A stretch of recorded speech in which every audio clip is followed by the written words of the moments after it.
Deixa eu gravar. Para finalizar, acho que talvez uns 40 minutos eu consigo terminar isso, essa parte. Então a gente vai analisar a teoria das turbinas de reação usando a equação de Euler e o diagrama de velocidade. Então é mais ou menos o que a gente já fez, né? O que fez para a bomba, o que fez agora para a turbina de Pelton, né? A ideia é a mesma, né? Para a gente aqui a notação R1 continua sendo raio interno e o R2 externo, só que agora a direção do escoamento é invertida, né? Ela entra em R2. A gente vai fazer a mesma hipótese que a gente fez para a bomba, né? A espessura da pá é infinitesimalmente pequena. A gente assume que o escoamento é sempre tangente às pás, ignoramos efeitos viscosos. Enfim, toda aquela discussão, né? Se precisar de uma análise mais detalhada do perfil da pá da turbina, tem que ser por CFD, né? Toda essa discussão que a gente já vem fazendo aí ao longo do curso, né? Bom, então aqui, ó, para a turbina de Francis, essa é a configuração. Então, aqui está a pá guia, né? Que em inglês aqui ele chama de wicket gates, aqui, ó. São esses caras aqui, né? E é ela que direciona o fluido para dentro do rotor. E aí, quando o fluido entra ali no rotor, ó, como ele está direcionado com essa velocidade aqui, né? Ele vem direcionado com essa velocidade para dentro do rotor, ele entra com essa velocidade absoluta V2, tá? Essa velocidade absoluta por causa da pá guia. Mas existe uma velocidade relativa que é devido ao ângulo da pá, né? Então a gente tem uma pá guia aqui fora e uma pá ali dentro, né? Então, a velocidade relativa, essa aí a pá aqui é essa parte cinza clara aqui, né? Então a velocidade relativa é essa componente aqui V2 relativo, tá? Que é o que a gente chama de W2. Então esse daqui eu tirei de um outro livro, foi o melhor esquema para o triângulo de velocidade que eu achei, mas a única questão é que ele chama o W2, que para a gente era velocidade relativa, ele chama de V2 relativo, tá? Mas enfim, é a mesma coisa. A velocidade tangencial, aqui ficou um pouco embolado aqui a figura do autor, né? Ela é a projeção do V2 aqui, né? É a projeção da velocidade absoluta, lembra lá do triângulo de velocidade. Mas aqui, junto do V2, aqui, né, tá o ômega R2, né, a velocidade linear.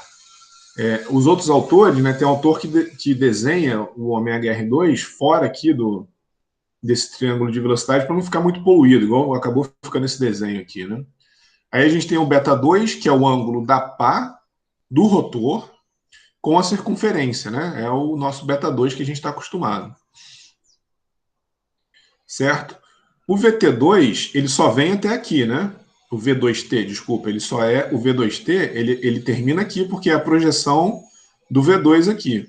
O ômega R2, ele vem até a pontinha aqui, ó, né? É a velocidade linear ali na entrada agora do rotor. E aí, quem é o VT2, né? É o ômega R2, que é a velocidade linear, menos Vn2 sobre tangente de beta 2. O que é o Vn2 tangente de beta 2? O Vn2 é a componente normal aqui, a projeção normal do vetor velocidade absoluto. E o ângulo, e esse ângulo beta, se vocês observarem aqui, ó, que esse V2 relativo, ele é esse cara aqui, ó, tá? O V2 relativo aqui, esse vetor, seria esse vetor aqui, ó, essa linha pontilhada, né? Esse é paralelo àquele cara lá. O V2 aqui normal, como ele é a projeção aqui, ele tem um certo ângulo aqui com a velocidade relativa por causa do ângulo beta 2 ali, né? E esse ângulo beta 2 é justamente o que está aqui dentro, né? O ângulo entre a circunferência e a pá é beta 2, então aqui está a circunferência e aqui estaria o V2 relativo, né? Então o beta 2 está aqui dentro, ó, tá? Então, Vn2 sobre tangente de beta 2 é só esse trechinho aqui, ó, esse finalzinho, essa diferença aqui, ó. Tá? Então, o VT2 é o ômega R2 menos Vn2 tangente de beta 2, tá? Que é o que está dado aqui. Certo? Então, a gente vai fazer a mesma coisa para o Vn1. Desculpa, para o VT1. Exatamente a mesma ideia. Agora o fluido passou ali, né, pela entrada, agora está saindo aqui em 1, né? e ele sai um com ângulo beta1, que é o ângulo entre a circunferência e a pá, né? O ângulo que a pá faz com a circunferência.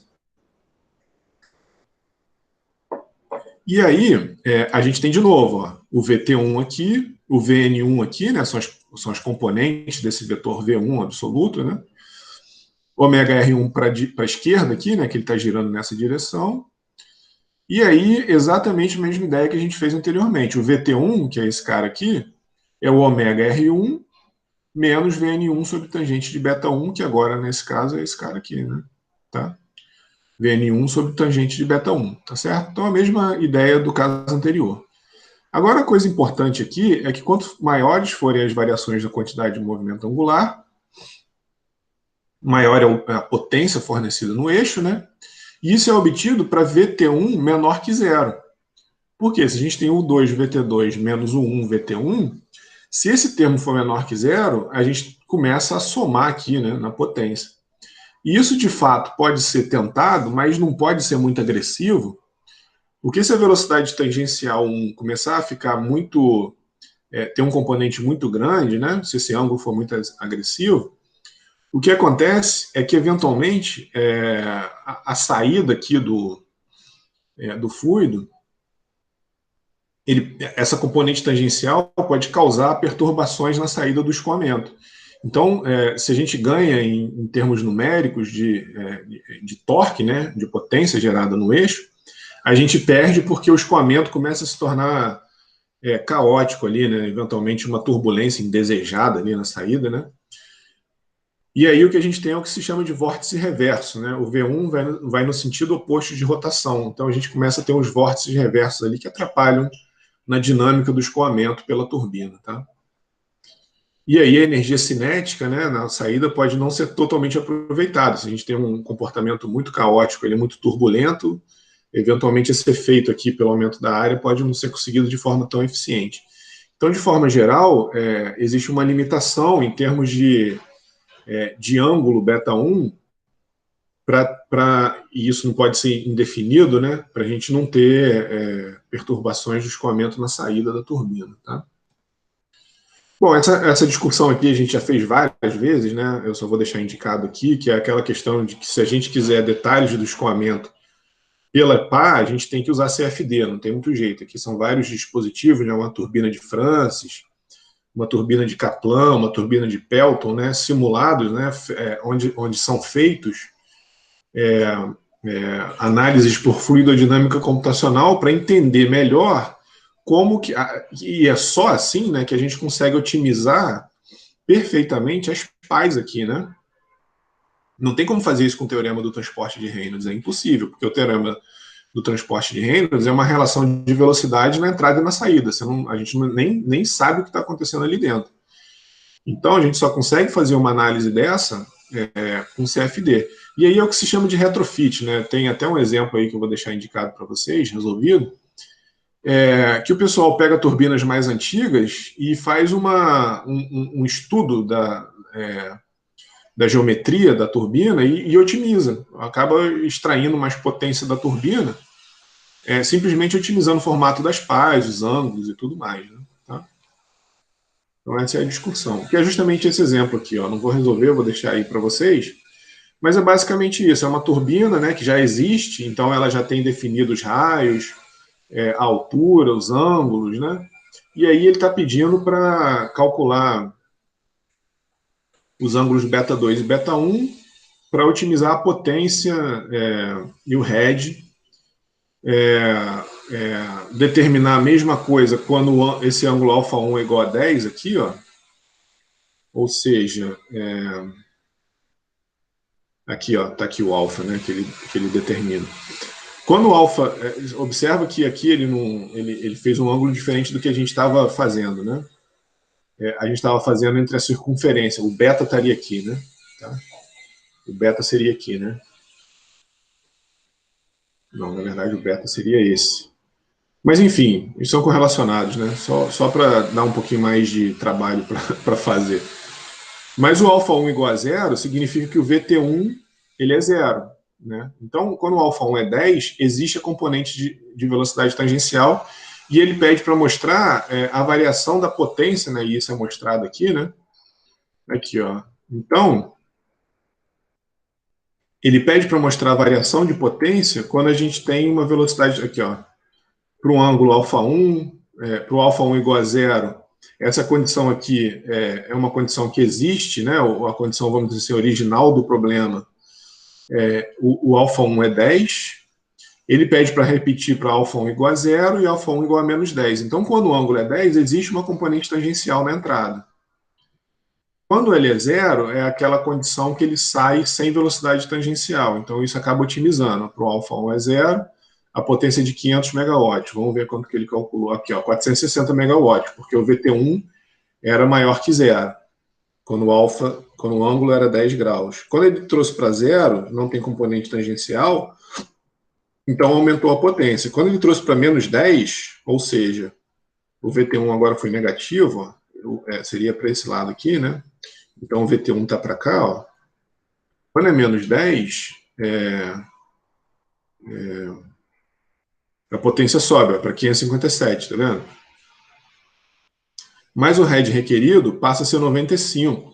E ele diz que na instalação dele, ele tem 97,4 metros de desnível. Então aí tem toda essa análise que esse exemplo faz. É interessante vocês darem uma olhada aí nesse exemplo, tá? Bom, as turbinas de reação, né, assim como as turbobombas, as leis de similaridade são válidas para essas turbinas. Então, a mesma coisa, exatamente a mesma análise que a gente fez lá para turbobomba, tá? Coeficiente de vazão, então, se a gente quiser analisar uma turbina semelhante, a gente faz a razão, né, entre a vazão, levando em conta os fatores geométricos, né, e a rotação, o coeficiente de head, a mesma ideia, coeficiente de potência.